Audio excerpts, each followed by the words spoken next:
So this programme is supporting me in being able to be my authentic self and to push this inequality agenda forward, because it's something that is very close to my heart. And something like this, what the RHO are doing, are allowing that sort of drive to be put out there so that we can support and help women and families out there and ensure that they get equitable, good care and what they deserve. The first thing this programme does to support us as an organisation is to link us up with other trusts, other ICBs, other LMNSs,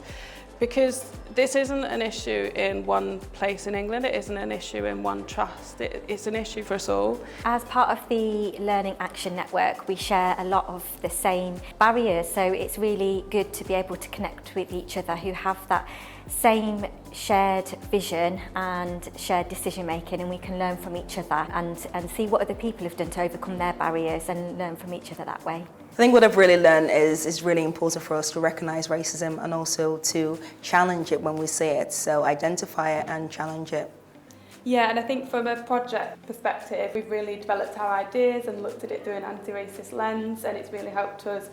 move forward into the next learning period. There's so much rich conversation in the room. However, my main takeaway is the importance and the need to appreciate that we are all coming from spaces of different lenses, and multiple lenses can help us to collaboratively see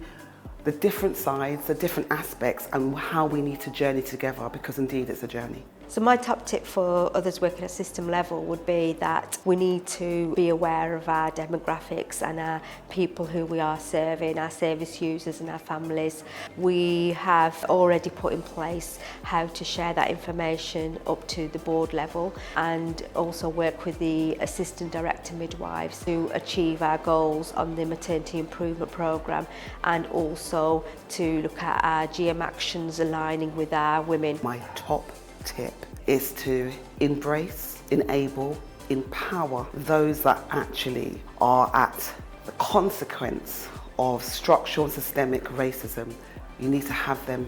in the room, controlling the room, and inviting them to be the controllers of the space, talking about themselves whilst you are the guest and whilst they lead you.